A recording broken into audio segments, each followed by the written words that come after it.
This newscast is brought to you by the only and always Pure 4G.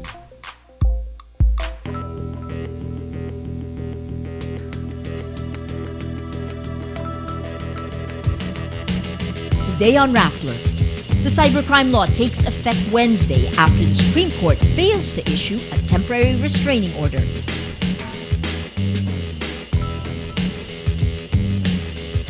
Former Isabela Governor Grace Pacquiao is appointed the new Comelec Commissioner.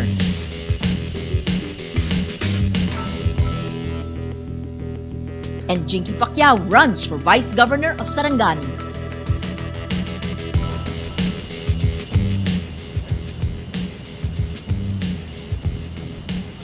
Hello, I'm Maria Ressa. Welcome to Rappler, your social news network. Profile pictures and avatars of many Filipinos changed to black today, Tuesday. The cybercrime law takes effect a few hours from now, Wednesday at midnight. Rappler stands against the Cybercrime Prevention Act of 2012. The Supreme Court fails to issue a temporary restraining order on the implementation of the Cybercrime Prevention Act, paving the way for its effectivity on October 3. Supreme Court insiders tell Rappler the en banc tackled the law, but the justices decide they need more time to study it. They will deliberate on the law next Tuesday. Members of the Philippine Internet Freedom Alliance protest in front of the Supreme Court building. At least 7 petitions have been filed with the court, calling on the justices to nullify the law or some of its provisions. Critics say the law violates freedom of expression and gives the government too much power over internet users. Justice Secretary Laila de Lima says the Justice Department itself objects to the provisions that penalize online libel. Former Isabela Governor Grace Pacquiao is the new commissioner for the Commission on Elections. Her term will last until February 2, 2018. She replaces Augusto Lagman, who resigned April 17th this year. A former broadcaster, Pacquiao won as governor of Isabela in 2004, ending the D family's control of the province. She won in a 2007 re-election bid, but lost in 2010 to Faustino Boji D. III.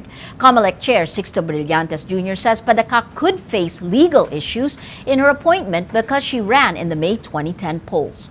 The Constitution says candidates for any elected positions in the, quote, immediate preceding elections cannot become commissioners. Malacanang defends the appointment, saying Pacquiao did not run in the, quote, immediately preceding election, which was the barangay elections held last October 2010. Brillantes welcomes the appointment. In fact, sabi ko nga, makakatulong dahil ang tagal na namin bakante, ilang buwan na nawawala si Lagman. So ngayon, meron na kami. Kompleto na kami ngayon. So wala na kaming problema. Hindi na kami magkakaroon ng voting dito ng 3-3. In a surprise move, Pacquiao joins her husband, boxing legend Manny Pacquiao, in filing certificates of candidacies on Tuesday. Manny Pacquiao is seeking re-election as Sarangani representative, while his wife is running for vice governor. Incumbent Governor Miguel Dominguez was expected to run for the post. In an interview, Dominguez says Pacquiao's candidacy is meant to, quote, break an impasse between warring politicians. Former President Joseph Estrada responds to criticism that he is not a, quote, real Manilan after filing his certificate of candidacy for Manila mayor on Tuesday. Supporters of his rival, incumbent Manila Mayor Alfredo Lim, criticized Estrada, who was a resident and former mayor of San Juan. In preparation for his 2013 mayoral bid, Estrada bought a house in Santa Mesa, Manila, and transferred his voter registration. Tapos na ako sa San Juan eh. Tsaka maganda na San Juan. Ito Maynila, pakagandahin natin naman. So baka hindi siya. Ako, born in Tondo. Manugit Maternity Hospital. 1937. Siya, saan sa pinanganak? Sa Beijing? Ay, sa Bulacan yata. Estrada and Lim used to be allies, but the relationship turned sour after then Interior Secretary Lim withdrew support from the Estrada presidency. Philex Mining Corporation faces a possible cancellation of its Environmental Compliance Certificate, or ECC. The Environmental Management Bureau says Philex violated one of the conditions of its ECC after the waste spill at the company's mine project in Benguet Province. Philex says it received a letter from the EMB informing it of the possible penalties, which include up to a 50,000 peso fine. The letter says Philex violated condition number 2 of its ECC, also known as the Clean Water Act, and its implementing rules and regulations. The EMB PNP has given Philex 10 days to respond to the notice. The 50,000 peso fine is on top of the more than 1 billion peso fine earlier slapped on the company for violating the Mining Act. The Philippine government says a historical roadmap to end a decades-long Muslim insurgency could be signed within days. The government issues this upbeat forecast as the latest round of peace talks with the Moro Islamic Liberation Front begins in Kuala Lumpur. MILF Chief Negotiator Mohager Iqbal says negotiations are, quote, now on the home stretch, but says a resolution must be reached soon. Negotiators concede many of the issues that derailed previous peace efforts have still not been agreed upon. Among the toughest points to be resolved are the extent of the MILF's power in an envisioned autonomous region and the exact terms of proposed wealth sharing in that area. 6 crew members were arrested over a ferry crash in Hong Kong, which killed 37 people and injured 100 others. Security Minister Lai Tung-kwok says the 6 crew members are under investigation for, quote, endangering people's lives at sea. The crash happened as the city celebrated China's National Day. More than 120 passengers and crew were on the Hong Kong Electric Company's vessel to watch the huge National Day fireworks display when it collided with a passenger ferry. Let's now look at Rappler's Wrap for today, a list of the 10 most important events around the world you shouldn't miss. At number 7, Facebook, the world's top social network, will unveil results of a study that show advertisers' clicks are just half of the online advertising story. Reuters reports that Facebook will show the, quote, sweet spot, or the ideal number of ad impressions for any particular Facebook campaign. Facebook argues that for brand advertisers, fine-tuning the number of times a particular consumer sees an ad, as well as ensuring that the ad has reached all of its target audience, are far more effective techniques than the number of clicks. Clicks are currently the metric of choice and directly tied to the performance of search engine giant Google Inc. Facebook says this new strategy can increase the return on investment from their ads by up to 40%. At number 8, Marissa Mayer, the newly minted Yahoo CEO and ex-VP at Google, gave birth to a baby boy on September 30th. TechCrunch describes her as, quote, first ever pregnant CEO of a Fortune 500 tech company. Mayer did not take a maternity leave and worked up to last week when she briefed Yahoo employees on her plan for saving the company. Reports say she will likely be, quote, working remotely before she returns to the office, most likely in 1 to 2 weeks. Business Insider reports Mayer plans to bring her baby to the office. Some women professionals criticize her handling of her maternity leave, saying it serves as a bad example to women looking for a path to a successful career and happy parenthood. And at number 10, the coral cover on the heritage-listed Great Barrier Reef, the world's largest, could be reduced by half again by 2022. Australia's reef has already lost more than half its coral cover in the past 27 years because of storms, poisonous starfish, and bleaching linked to climate change. An Australian Institute of Marine Sciences official says it's difficult to stop the storms and bleaching, but researchers could focus efforts on the large spiny starfish, which feasts on coral polyps and can devastate reef cover. A study by the Pew Research Center's Project for Excellence in Journalism shows the move to mobile devices has major implications for the news industry. The survey shows 22% of U.S. adults now own a tablet device and 44% have smartphones. Some 64% of tablet owners and 62% of smartphone owners say they use the devices for news at least weekly. Survey also finds that mobile devices are increasing the news people consume.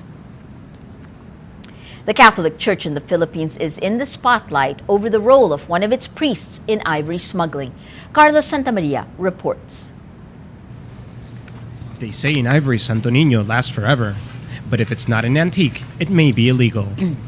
A recent National Geographic feature shed light on how the religious icon trade made from the tusks of poached African elephants is thriving in the Philippines.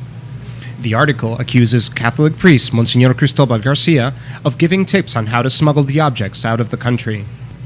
He is being investigated by the NBI, which has launched a nationwide probe into the ivory trade that has put the spotlight on the Catholic Church. A lot of people who collect them know how tough the material is.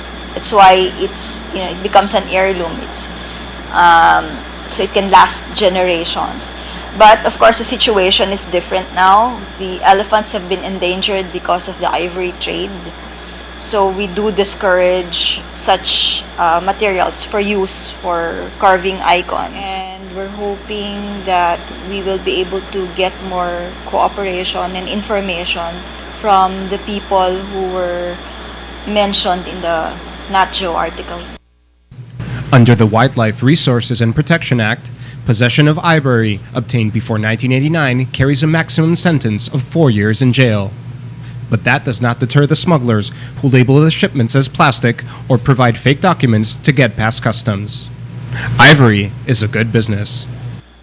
Initially, we thought that we're just a transit point, but with the new information that we're gathering is that we're even a final destination, meaning we have a local market in the Philippines. So it's In the past 5 years, the Bureau of Customs has seized huge shipments of ivory from African countries. They are later either burned or repatriated. About 4 tons of tusks, worth at least $8 million, are stored and guarded by the Protected Areas and Wildlife Bureau in Manila. In terms of security, first there are 3 sets of locks with 1 person in charge of 1 lock. So we cannot open that storage facility if there's only 2 of us.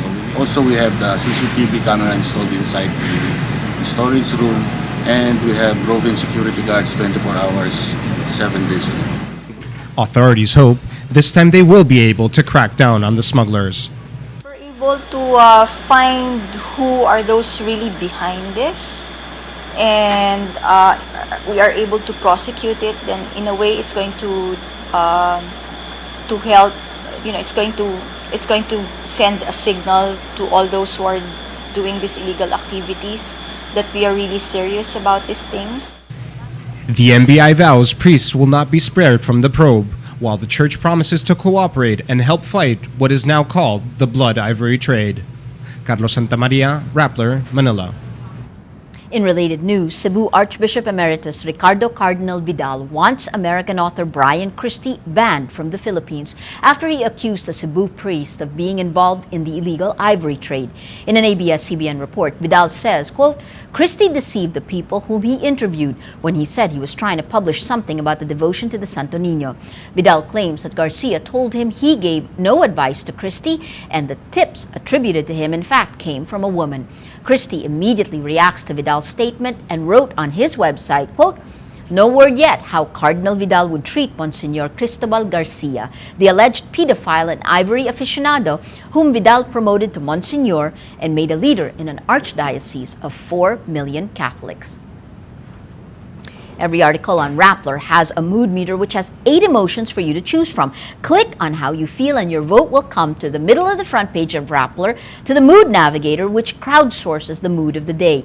It chooses the stories which have gotten the most number of votes on the mood meter and places the top 10 on this Mood Navigator. If you take a look today, the last story we just read, Cardinal wants Nat Geo writer banned from Philippines, 84% angry, 9% annoyed, 3% happy.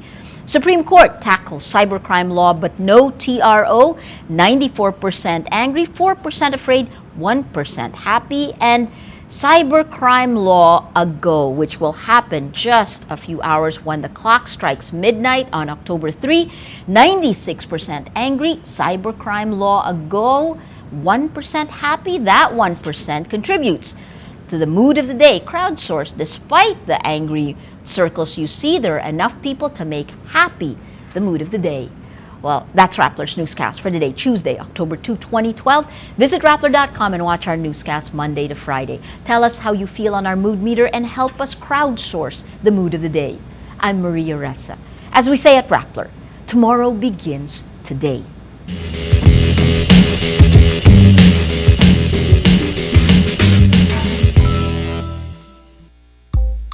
This newscast is brought to you by the only and always Pure 4G.